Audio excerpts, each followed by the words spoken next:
신앙을 고백하겠습니다.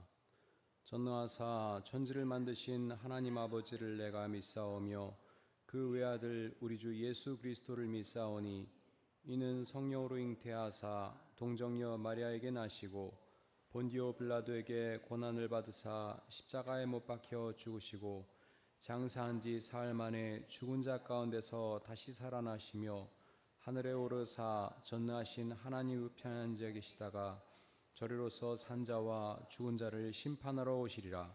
성령을 믿사오며 거룩한 공예와 성도가 서로 교통하는 것과 죄를 사하여 주시는 것과 몸이 다시 사는 것과 영원히 사는 것을 믿사옵나이다. 아멘. 함께 부를 찬송은 459장입니다.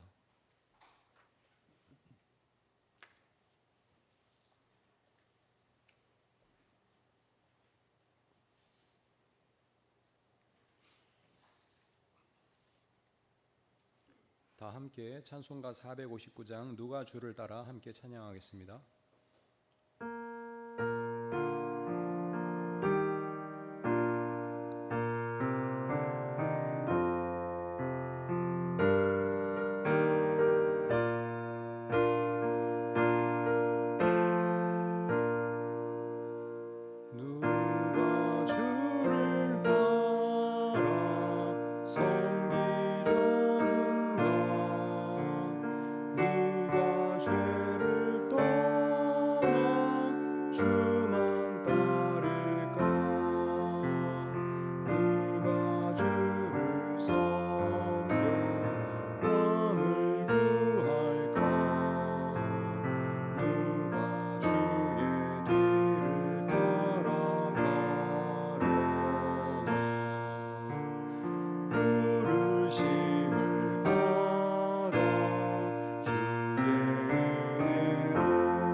오늘 저희에게 주신 말씀은 예레미야서 26장 12절에서 14절까지입니다.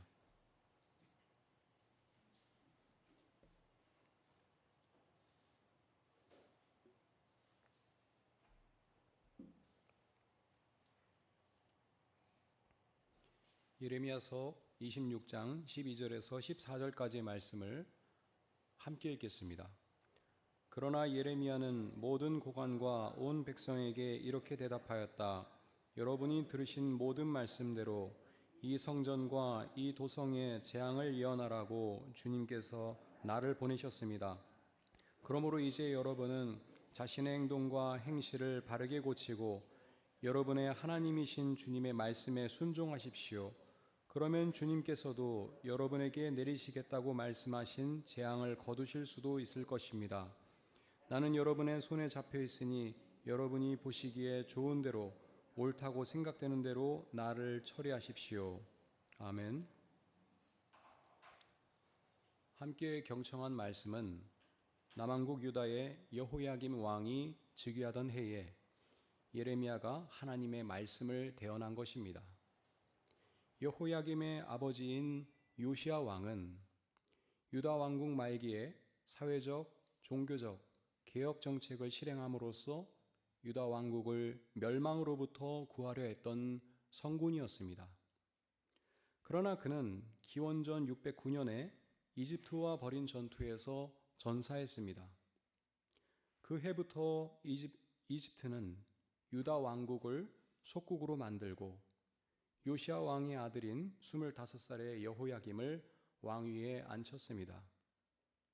이제 유다 왕국은 국제 정치 무대에서 독립국으로서의 위상을 상실하게 되었을 뿐만 아니라 요시야의 개혁 정책은 실패로 끝나게 되었습니다. 이집트의 지배를 받게 되었다는 것은 정치적으로 주종 관계에 들어서게 되었다는 것만이 아니라 종교적으로 이집트가 숭배하는 태양신 숭배에 동참하게 되었다는 것을 의미합니다. 이집트도 일본처럼 태양신을 숭배하였고 왕인 바로를 태양신의 아들로 떠받들었기 때문입니다. 이 일은 유대인들에게 참으로 치욕스럽고 불행한 일이었습니다.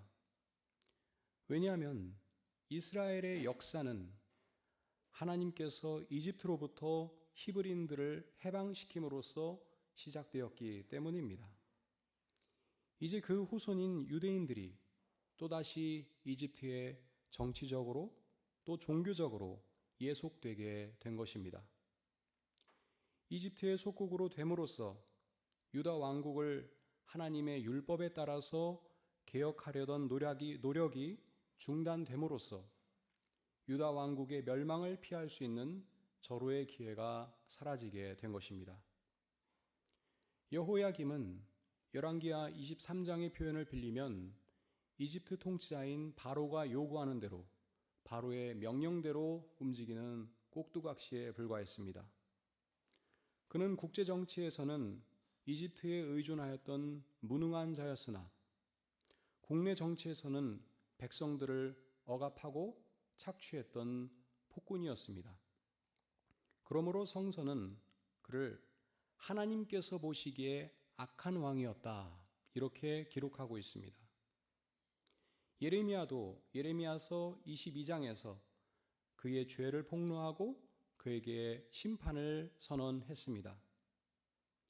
그는 11년 동안 왕위에 있었는데 아마도 36살에 살해를 당한 것 같습니다. 그의 최후에 대한 기록은 남아있지 않는데 역대하 36장에는 그가 바벨론에 납치되어 끌려갔다는 기록만 있고 그의 최후에 대한 이야기는 전해지지 않고 있습니다. 오늘 우리가 함께 경청한 말씀은 바로 이러한 시대적 상황을 배경으로 삼고 선포된 것입니다. 예레미야서 26장 2절에 따르면 하나님께서는 예레미야에게 이렇게 말씀하셨습니다. 나 주가 말한다. 너는 주의 뜰에 서서 내가 너에게 전하라고 명한 모든 말을 유다의 모든 성읍에서 주의 성전에 경배하러 오는 사람에게 한마디도 빼놓지 말고 일러주어라. 그리고 하나님께서는 그 이유를 3절에서 이렇게 설명하십니다. 혹시 그들이 그 말을 듣고서 각자 자신의 악한 길에서 돌아설 수도 있지 않겠느냐? 그러면 내가 그들의 악한 행실 때문에 그들에게 내리기로 작정한 재앙을 거둘 것이다. 여기서 우리가 다시 한번 확인할 수 있는 것은 하나님께서 예언자들을 통하여 전하려는 심판의 메시지는 그들을 멸하려는 것이 아니라 지금 멸망의 길을 향해 걸어가는 이들을 돌이켜 세우기 위한 것이라는 사실입니다. 그러므로 하나님의 심판의 말씀도 사실상 그들을 참된 생명의 길로 향하게 하려는 생명의 말씀인 것입니다. 이러한 뜻을 담아서 하나님께서는 예레미야에게 성전에 경배하러 오는 사람들에게 다음과 같은 말씀을 전하라고 하셨습니다. 4절로부터 6절입니다. 너희가 내가 너희에게 준 법에 따라서 순종하여 살지 않으면, 내가 거듭하여 보내고 너희에게 서둘러서 보낸 내 종 예언자들의 말을 너희가 듣지 않으면, 내가 이 성전을 실로처럼 만들어버리고 이 도성을 세상 만민의 저주거리가 되게 하겠다.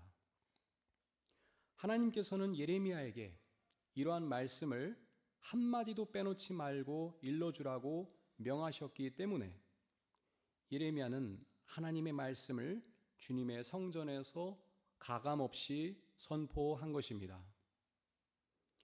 이 말씀을 들은 사람들의 반응은 어땠을까요? 그대로 순종을 했을까요? 아니요. 8절과 9절에 따르면 예레미야가 하나님의 명령대로 모든 백성에게 그 모든 말씀을 선포하니 제사장들과 예언자들이 그를 붙잡고 이렇게 소리쳤습니다. 너는 반드시 죽고 말 것이다. 그러자 많은 사람들이 성전 안에 있던 예레미야를 치려고 그 주위로 몰려들었습니다.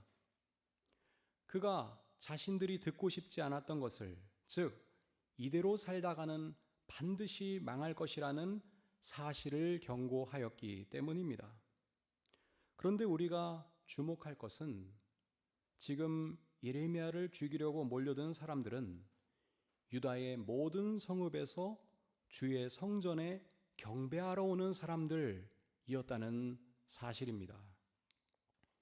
그리고 그들을 이렇게 선동한 것은 바로 종교 지도자들이었다는 사실입니다. 왜 이런 일이 발생했을까요? 제사장들과 예언자들은 이미 자신들의 사명을 저버리고 왕에게만 순종하면서 특권을 나누어 먹는 어용 종교인으로 타락했기 때문입니다. 그리고 백성들은 그 종교인들의 논리에 쇠뇌되었기 때문입니다. 이러한 예언자의 사회 비판에 저항한 것은 그들만이 아니었습니다. 왕인 여호야김은 정권에 대한 비판 세력을 용인하지 않았습니다. 20절 이하에 따르면 이 당시에 예레미야처럼 하나님의 이름으로 이스라엘의 멸망을 예언한 사람이 있었습니다. 바로 우리야라는 사람이었습니다. 그가 예언한 것을 전해들은 여호야김은 그를 잔인하게 살해했습니다. 이 사건은 지금 예레미야가 얼마나 위험한 상황에 처해 있는지, 또 여호야김을 위시한 정치 지도자들과 종교 지도자들이 자신들이 현재 누리고 있는 특권과 부귀영화를 지키기 위해서 얼마나 하나님의 말씀에 적대적이었는지를 알려주는 것입니다. 그러나 예레미야는 이러한 상황 속에서도 하나님의 말씀을 담대하게 전했습니다. 바로 그 내용이 오늘 우리가 함께 경청한 본문 말씀입니다. 본문 13절에서 예레미야는 자신이 예루살렘에 재앙이 찾아올 것이라는 그 말씀을 가감없이 전한 까닭을 이렇게 설명합니다. 이제 여러분은 자신의 행동과 행실을 바르게 고치고 여러분의 하나님이신 주님의 말씀에 순종하십시오. 그러면 주님께서도 여러분에게 내리시겠다고 말씀하신 재앙을 거두실 수도 있을 것입니다.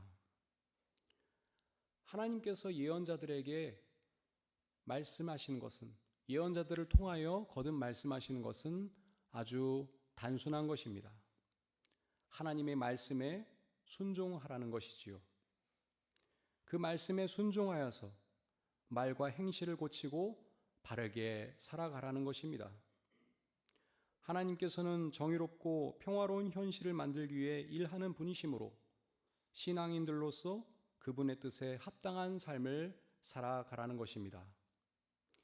이처럼 예레미야는 자신들을 죽이려는 백성들 앞에서도 하나님의 말씀을 가감없이 담대하게 선포했습니다.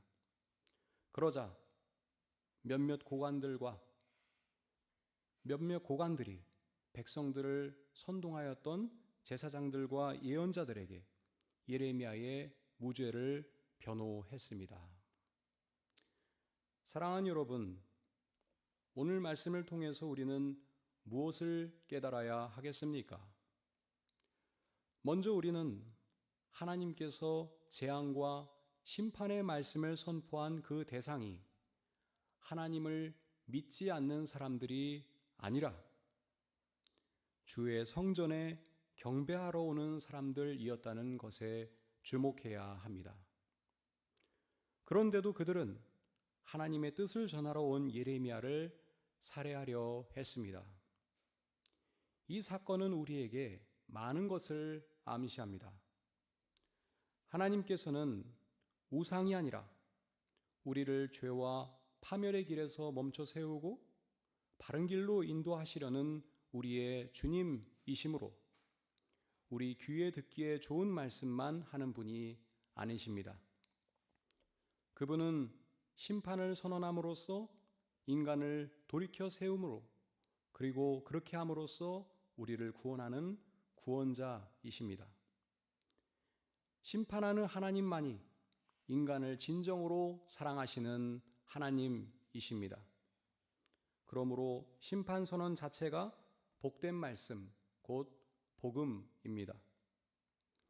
이처럼 하나님의 말씀은 우리를 참된 생명과 구원의 길로 인도하는 것이므로 설령 그 말씀이 때로는 우리 귀에 거슬린다 할지라도 우리는 그 말씀을 반드시 경청해야 합니다. 그리고 말씀을 듣기만 하는 것이 아니라 그 말씀에 합당하게 우리의 말과 행동을 고침으로써 하나님께 순종하는 삶을 살아야 하겠습니다. 또한 우리는 하나님의 말씀에 순종하지 않고 예레미야를 살해하려 했던 그러한 사람들만 있던 것이 아니라 그를 보호하고 하나님의 말씀을 경청하려 했던 의로운 사람들도 있었다는 사실을 봅니다. 엘리야가 갈멜산에서 450명의 바알 선지자들과 대결을 할 때 그는 홀로 외롭게 싸우고 있다고 생각했습니다. 그런데 하나님께서는 그에게 바알에게 무릎을 꿇지도 않고 입을 맞추지도 아니한 7,000명을 남겨두었다고 말씀하셨습니다. 또한 하나님 앞에서가 아니고서는 함부로 무릎을 꿇지 않는 300명의 용사가 사사 기드온과 함께했습니다. 우리가 하나님 앞에서 올곧게 살아가려 노력할 때 외롭게 느껴질 때도 있습니다. 또한 어지럽고 혼탁한 현실을 바라보면 도대체 바르게 살아가려는 사람들이 왜 이렇게 적은가 실망할 때도 있습니다. 그래서 우리가 하나님 앞에서 바르게 살아가는 것이 무슨 의미가 있는지 회의감이 들 때도 있습니다. 그러나 여러분, 어느 시대에나 악한 사람들만 있는 것이 아니라 그래도 하나님 앞에서 바르게 살아가려는 의로운 사람들도 있습니다. 하나님께서는 그렇게 바르고 참된 모습으로 살아가려는 그 사람들을 귀하게 사용하십니다.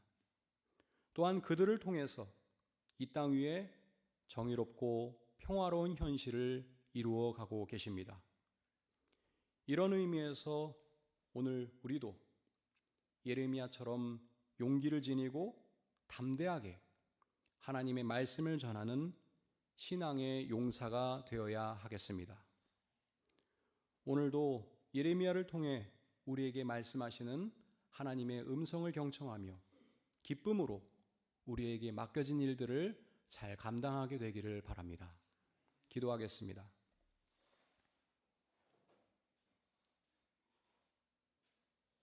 하나님, 저희가 예레미야를 통해 오늘 저희에게 말씀하시는 하나님의 음성을 경청하게 하여 주십시오.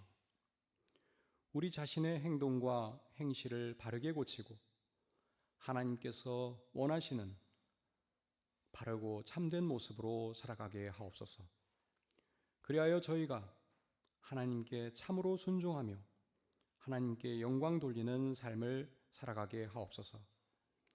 오늘도 하나님께서 사랑하시는 우리 예달매 교우들의 건강과 안전을 지켜주시길 바라며 예수 그리스도의 이름으로 기도합나이다. 아멘. 하늘에 계신 우리 아버지여, 이름이 거룩히 여김을 받으시오며 나라의 임하옵시며 뜻이 하늘에서 이룬 것 같이 땅에서도 이루어지이다. 오늘날 우리에게 일용할 양식을 주옵시고 우리가 우리에게 죄 지은 자를 사하여 준 것 같이 우리 죄를 사하여 주옵시고 우리를 시험에 들게 하지 마옵소서. 다만 악에서 구하옵소서. 대개 나라와 권세와 영광이 아버지께 영원히 있사옵나이다. 아멘.